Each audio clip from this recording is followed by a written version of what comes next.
was really nervous about you and Sonny. I mean, because I knew how dangerous he was, but on the other hand, he was so good to me and Stone, you know, and you were crazy about him, so it didn't seem to matter.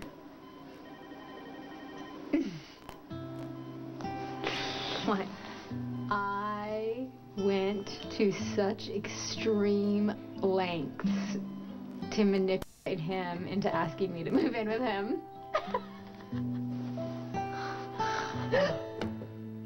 What are you doing? Sit-ups. Well, I figured this. Why? Because I do 100 sit-ups every morning. Oh, man, since when? Well, I didn't think it was the most romantic thing to do when I used to stay the night over. So, what happened to romance? Well, we are going to be waking up every morning together from now on, so I figured I should get back into my regular routine.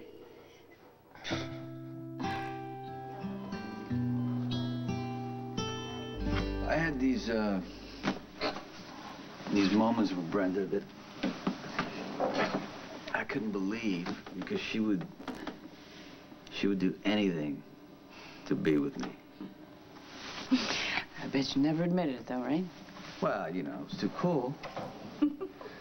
But I gotta say, she scared me a lot, because she was demanding, insecure. And I said things to her that I'll always regret.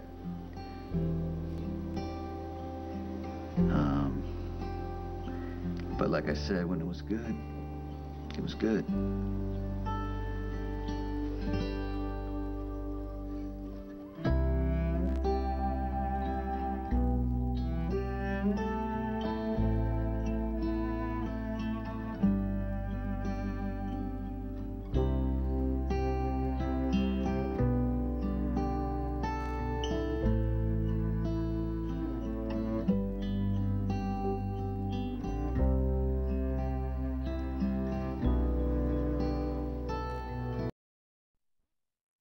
You know that I loved Sonny more than I've ever loved anyone in my whole life.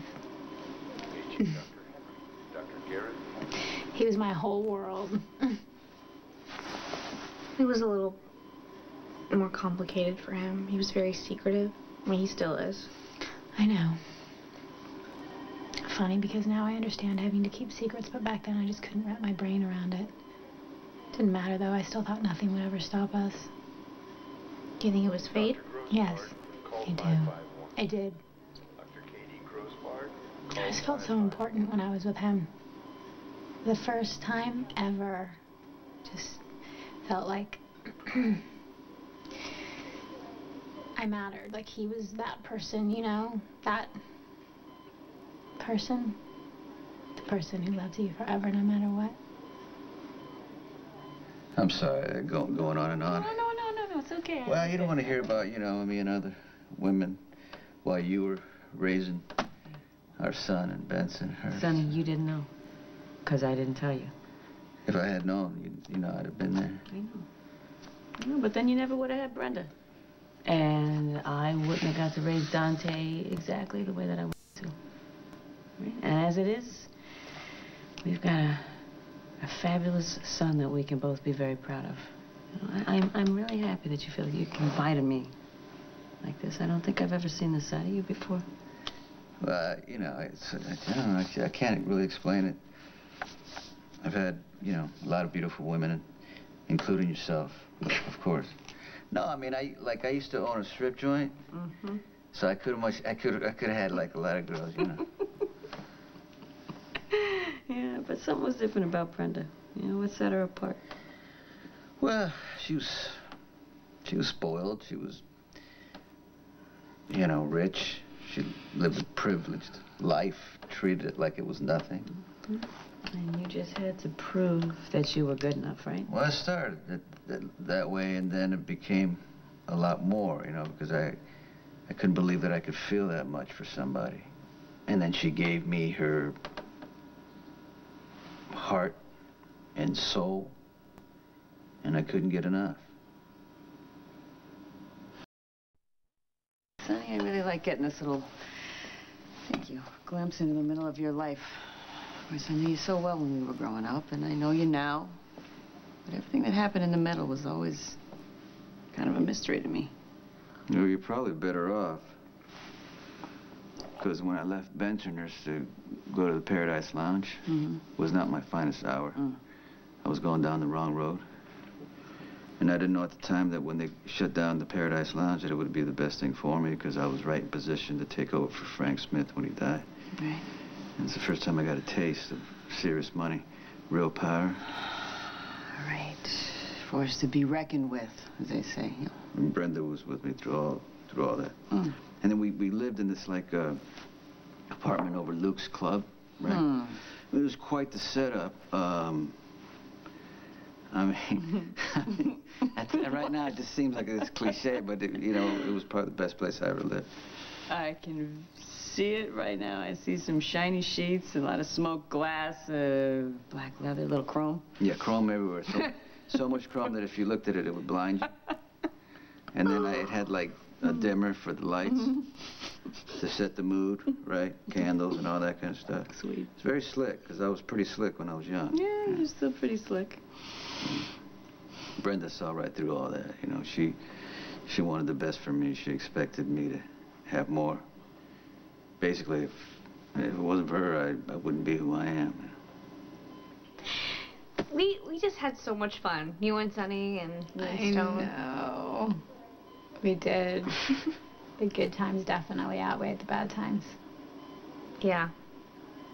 I think that's why it's so easy for me to romanticize Stone, you know, because we didn't have time to experience the bad. Yeah. We didn't have to make any hard choices because, well, the biggest one was made for us, so all there was left to do was have fun and love each other. Do you remember our first double date when we lied to my Uncle Mac and then we went to Sonny's apartment? We were cool then. We were. We were cool then. And I started drinking, and I remember Sonny didn't say anything. And Sonny cooked, and the food was ridiculous. It was. And then he sent Stone on some errand in the middle of the night to the post office. I mean, it's so obvious now what was happening, but I was clueless back then. You guys fell for that? That was so cute, because that was his big plan for me. He always has a big plan for me. And do you remember the night that Luke's club opened? It was like everyone in Port Charles was there. Yeah, and what happened to Luke's club? Luke apparently trashed the place, and then there was a fire. And what happened to Sonny's old apartment? The building's still standing, but I don't know, I think it's gutted. He always loved that apartment, you know? He said he'd never leave it. I guess he did. It's kind of sad when you think about it. You know, it's like a memorial to a time when all of us were really happy. Yeah. You know, sometimes I think about Brenda, like I'm on the docks, and I see her with, you know, when I first met her, she had that suitcase. Max gives me a ride in the car. I look out the window and I can see her and Robin laughing like when we first met. You ever notice that she leaves coffee cups half empty? Yeah, it drives me nuts. She still does it. You know, I don't know when it was past midnight one night, and I told Max to pull over the car. And I stood outside. I don't know, maybe waiting to see her. I'm sorry. No, I mean... No, listen, I thought the best way to stop the balking was to bring Brenda back here, and she told me not to. She said it was going to hurt too much, but I couldn't see any other way. That's not your fault. You're protecting her. Yeah, but I see what it's costing both of you. I just think sometimes if things were different, if I didn't tell you to go to the church that day, what would have happened, you know? Like, would we have a family? Would we be, you know, sharing a life together?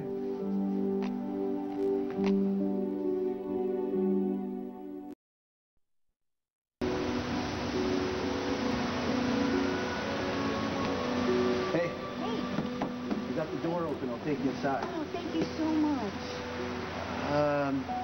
you know what? The place is pretty burned out. I don't know if you should walk in there by yourself. You know, could you just wait here? I'll be okay. You know, I mean, it's been standing for so long, I doubt it's gonna fall down tonight, right?